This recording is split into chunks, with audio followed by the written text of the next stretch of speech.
Hello everybody, my name is Ellisa Cooper and here we are still cooking in quarantine, right? So I realized just the other day that there's something that's kind of a standard in my cooking that I haven't made all year long. So let's get started. So here's what I've got. This is going to take a big pot because you'll see as we move along what's coming in the future. So I make this amazing black bean soup, but it's not just a regular black bean soup. It is black bean and collards. And so the other day I happened to come across some very lovely, what am I trying to say? Organically grown collard greens. And I was taken aback that here they are, and I haven't made them all year long. And at the same time, I also found the same day a smoked pork knuckle. So the combination of the two meant that I just absolutely had to make this soup. So I'm going to have to tap into the finishing olive oil because it seems I am out of proper olive oil or cooking olive oil. So oh, it's so funny. The color is so much lighter on this pretty little olive oil, but you can't go wrong, right? So here we go. Let's get this started. So I'm going to start here with my vegetables. I've got one onion chopped up here. Excellent. I have, my carrots weren't very big, so I did 4 of them. I'd like to finish things up when I can. And 2 big stalks of celery, all chopped up. And I have here 3 big fat cloves of garlic, but you know I'm going to get my microplane out any minute now and start to use those.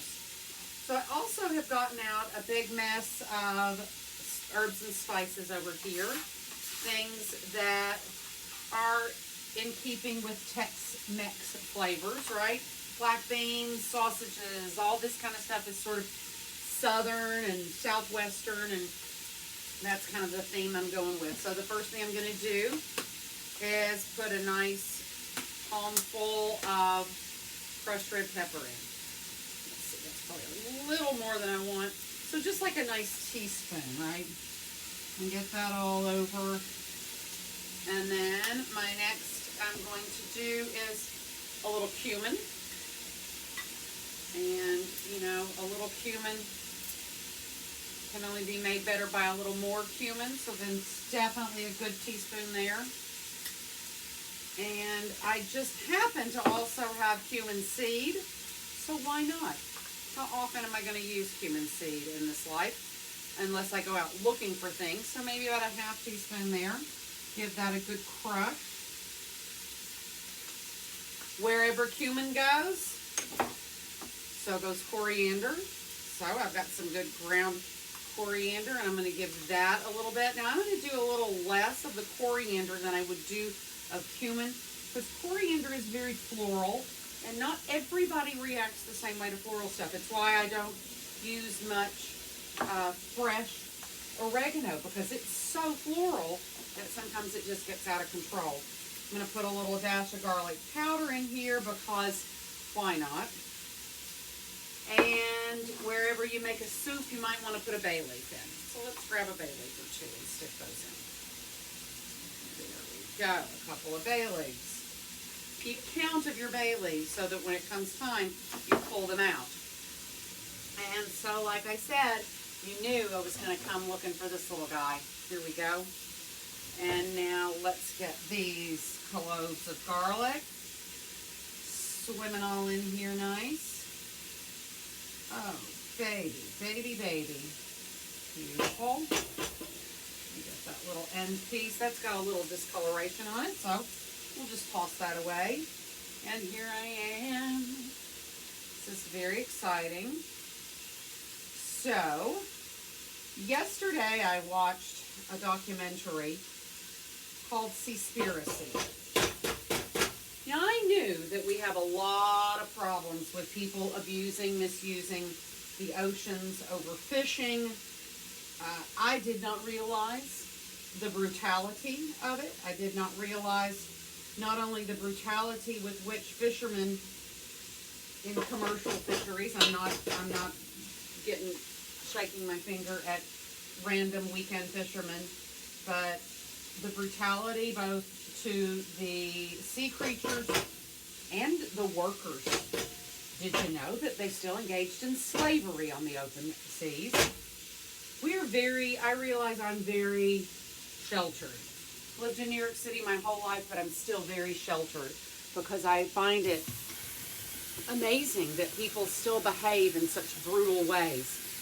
It is so antithetical to who I am that it's hard for me to even fathom. But here we are, nonetheless, living in a terrible, brutal world in this day when the Derek Chauvin, George Floyd trial has just begun a few minutes ago. We live in a very brutal world, and my takeaway after watching Seaspiracy last night was there are no women in that movie. It's not women. Women are not the problem. Yes, sometimes women look the other way and allow things that shouldn't be happening near them, around them, in their family units. They overlook it. I get it. That makes you complicit. But I don't see women who have the same access in this country to large magazine guns. I don't see women out there shooting people up. And I certainly saw no women in Seaspiracy. So what I'm going to say is I think we can kind of figure out that the problem is that we need to have a lot of people in this world need some psychological care that they're not getting. So let's all take some time in the next few days to think about what's exactly going wrong here, that there are so many men who feel the need to be brutal in their everyday lives. I don't understand it. Brutality is so unattractive and so ugly. I don't understand what anybody thinks that they're getting out of it. I certainly know that you aren't winning the love and the respect of your family members if you're brutal. You may think that brutality leads to respect, but fear is not respect. And anyone who feels that way needs a whole lot of correction in his or her thinking. So I have put, as you can see, basically a box of stock in here. I put a box of beef broth because it was open. And you know how I believe that we're not supposed to waste things, especially in this day and age. So the next thing I'm going to do while this is cooking, I'm going to get in here in another pot and get some other stuff cooking. So first of all, I need to reach over here. I'm going to pull this big old pork knuckle and I'm going to plop that down in there so that that can start to scent this and flavor it. It's so good. The next thing I need to do is rinse my black beans and get ready to cook my pork. So stay with me and I'll be right back as soon as I get everything kind of straightened out. Don't forget, while you're here, subscribe. Thank you. Welcome back. So since we were last here, I've gotten a few things done. I've browned the sausage and I've rinsed and added the beans to the stock pot. And you might say, Ellisa, why did you not cook the sausage in with all the other stuff? Well, you're going to see why. And the why is that I like for there to be a little toothsomeness. But I also like it to be smooth, not too. So this is super chunky down in here. Big pieces of carrot. And oh God, it smells so smoky and delicious. But as you can see, there's beans and onion bits and carrots and all sorts of things. So I'd like for that to somewhat be smoother. So one thing I can do right this minute is take my big pork knuckle out. And I'm just going to let that drip off a little bit. I'm going to lay it over here with my sausage. And, you know, my favorite toys. So I have my immersion blender here ready to go. I have it on high. And I'm just going to stick it in here and start to give it a little, just going to stomp it around. This doesn't need to be perfectly smooth. But like I said, I don't want it to be super chunky. And at least getting those bits of carrot down to size is a big, oh, and I forgot all about my bay leaves, didn't I? And I cautioned you to remember your bay leaves, and I didn't remember my own. So let's go see what we can find down here in the bay leaf section. I think I may have found one, a partial. There we go. Let me put that there. Let's see what else I can find in the bay leaf. Bay leaf, bay leaf, bay leaf. I had several pieces. Well, maybe I've already pureed them right in. Bay leaf, bay leaf, bay leaf. All right, well, I'm not finding the bay leaf, but I found some pieces of bay leaf. Let's see. Oh, is that a piece of bay leaf? No. So I'm going to stop looking for bay leaf here in just a few minutes because who cares? Bay leaf is good for you. And let's give this some serious chopping up. So once I get all of this to a consistency I'm fond of, I'm going to add the sausage and maybe a little more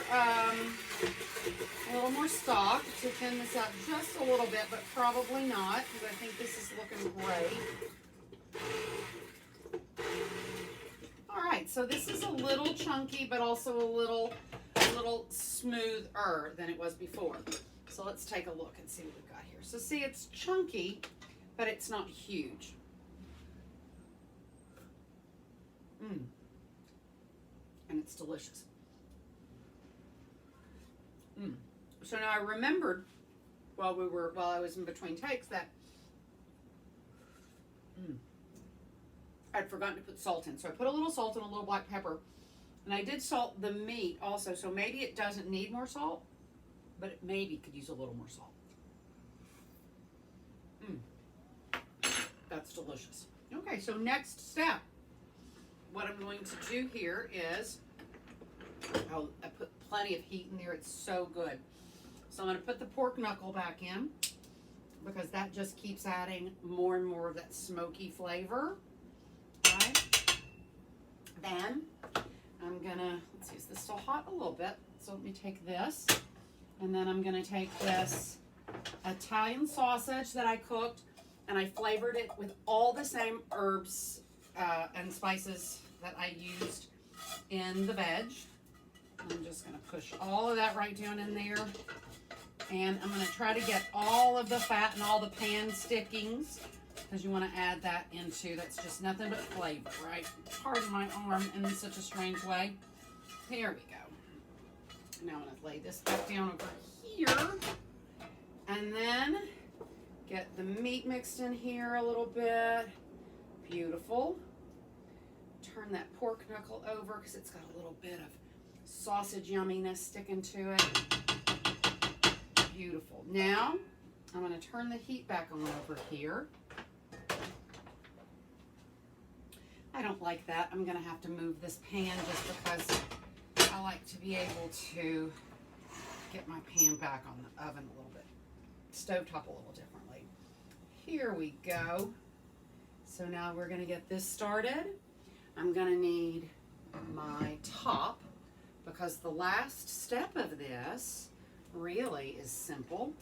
But what you want to do is look at all these collard greens. So I've taken out the biggest of the stem up to about this wide, and then I've folded them, cut them in half, and then I've basically made them about the size of a piece of spinach.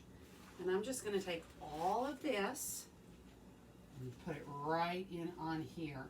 Now I do have a lot, but I don't guess it matters. It's collard greens. It's good for you. And so I'm going to put all of this right on here. I'm going to get up my salt cellar here, and I'm just going to put a little more salt right on top just so it's on the greens. That'll help them to sweat out a little bit. And then I'm going to take my handy dandy top, and I'm just going to let the moisture from the soup and the steam from the soup steam the collard greens. And we'll be back in just a couple minutes to see the final process, okay? Thanks for being here. I'll see you in a few. So, hello everybody, I'm back. My greens are wilting beautifully in the pan.